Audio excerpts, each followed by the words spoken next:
By having a colonoscopy, it could save your life, although it might be for some people a little bit uncomfortable for a very short time.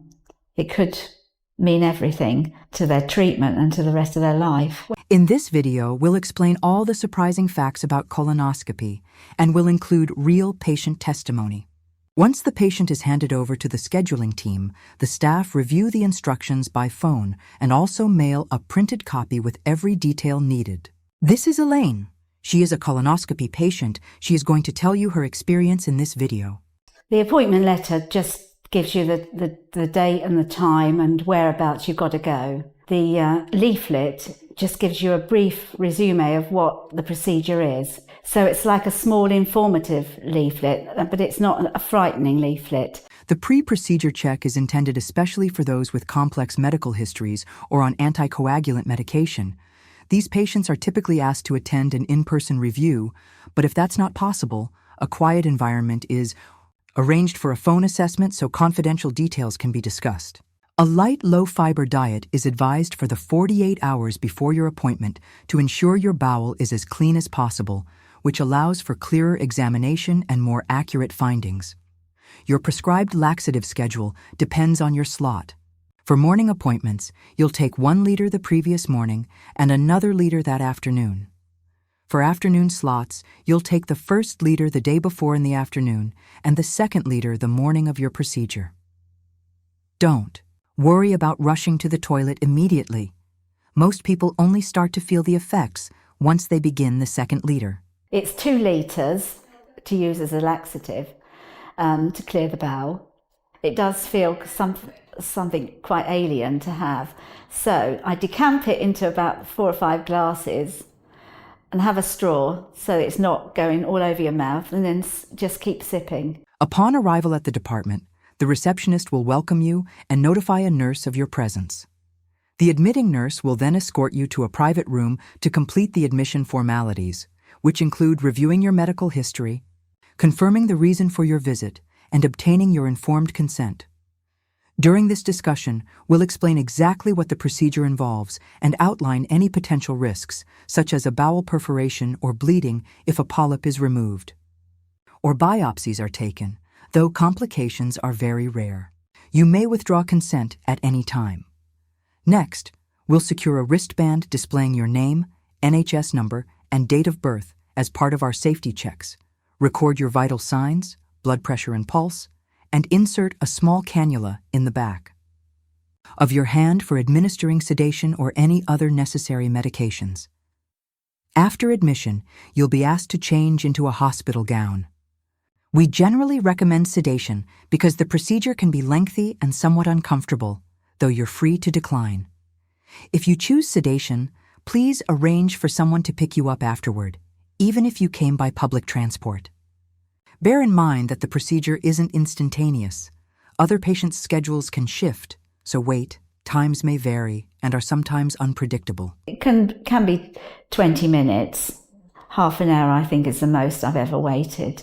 But the nurses come and reassure you it's not going to be too much longer. So you're not sitting there just worrying yourself. When you enter the procedure room, you'll find an endoscopist, usually a doctor, and 2 nurses. One will assist the doctor during the colonoscopy, while the other remains by your side to monitor your comfort. If you'd like, they can talk you through each step. You'll lie on your side in a fetal position, which feels familiar and helps us navigate the scope smoothly. Conscious sedation, not a full general anesthetic. It eases anxiety and drowsiness while keeping you responsive. Because we may need you to shift slightly to advance the camera, it's important that you can follow simple position change instructions during the procedure. Your vital signs, blood pressure, pulse, and oxygen saturation are continuously monitored. Sedation can sometimes cause a slight drop in blood pressure. Should that occur, prompt measures are in place to maintain safety and stability. When the scope first goes in, because no matter how cool, calm and collected you are, it's not a natural thing that's happening to you. You kind of get used to it. And then when the scope turns the bend, as I call it, or turns a corner, it feels like butterflies. And that can be a little bit discomfort, but not desperate pain or anything. Experiences vary widely. Some patients feel completely at ease, while others notice mild discomfort that remains tolerable and is handled promptly. Pain levels are closely monitored throughout, allowing any unease to be addressed without delay. A routine diagnostic colonoscopy can take as little as 10 minutes when no abnormalities are found. If polyps or other issues require removal, the process may extend to an hour or longer. It's so quick. I mean, it never is more than half an hour, and really isn't. In fact, the funny, strange thing is you only feel it at the very last bit as the scope comes out. You don't actually feel it once it's been all the way round. You feel it just at the very last bit when the scope is finally taken out. Minor cramping and noticeable bloating often follow, since air is introduced into the bowel to allow a clear view. After the scope is withdrawn, the patient is escorted to the recovery area where a nurse assumes care, continuing to monitor vital signs and checking for any bleeding after polyp removal or biopsies. Once fully alert and stable, light food and fluids are offered. Residual gas discomfort or mild abdominal colic is normal, and a small amount of post-procedure bleeding may occur. Clear instructions on warning signs are provided, but most patients feel well soon afterward. If you've got the cramps, you don't feel like eating straight away, but the important thing is to drink. So to drink something and then have something light for about 24 hours. When you feel you want to, you go and get yourself dressed back in the changing room, and then you go and see the nurse that will tell you how it all went. She discusses the findings with you, and any questions you've got, she answers them. It's nice because it's maybe quite a few weeks before you actually see your consultant again. So you're not going home thinking, oh, I wonder if they found something else, because you can ask all of it. I think that's excellent, really. Post-procedure guidance includes being aware that lingering laxative effects may cause your first meal to pass through the system more quickly than usual. A comprehensive discharge aftercare leaflet will be provided detailing which symptoms are normal, which warrant concern, and which activities should be avoided. Emergency and out-of-hours contact numbers are also included for any advice you may need. It's really just a case of just taking it easy and realising you've had a sedation, which is doing what it says, sedating you. So until that's got out of your system, just chill a bit. Did you know that colon cancer is one of the most common cancers? It begins in the colon, the longest part of the large intestine. Though it mainly affects older adults, it can occur at any age. Colon cancer often starts as polyps, which are small clumps of cells. Most polyps aren't cancerous, but some can become cancerous if left untreated. Regular screening is crucial since polyps usually don't show symptoms. When colon cancer develops, various treatments are available. These include surgery, radiation therapy, and medications like chemotherapy and immunotherapy. Sometimes colon cancer is referred to as colorectal cancer, which includes rectal cancer. Many people with colon cancer don't notice symptoms initially. When symptoms do appear, they may depend on the cancer's size and location.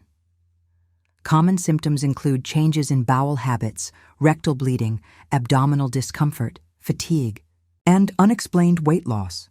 It's essential to see a doctor if you experience lasting symptoms. Staying informed can help you detect issues early. While doctors aren't exactly sure what causes colon cancer, it often arises from DNA changes in colon cells.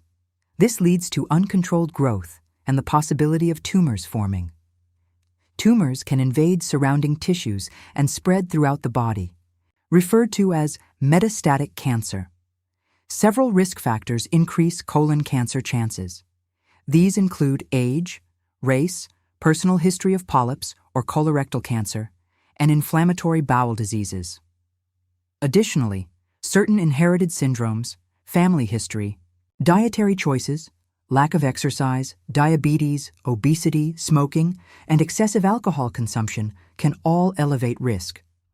Fortunately, colon cancer can often be prevented. Doctors typically recommend screening starting at age 45 for average-risk individuals, while those with higher risk may need to start sooner. To reduce your risk, consider making lifestyle changes.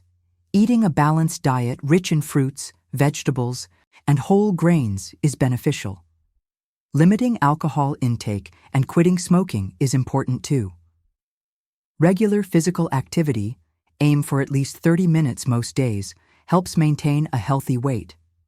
For those at high risk, certain medications may lower the risk of developing polyps or cancer, but consult your doctor before taking them.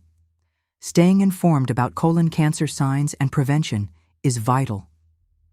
Regular checkups and screenings can save lives.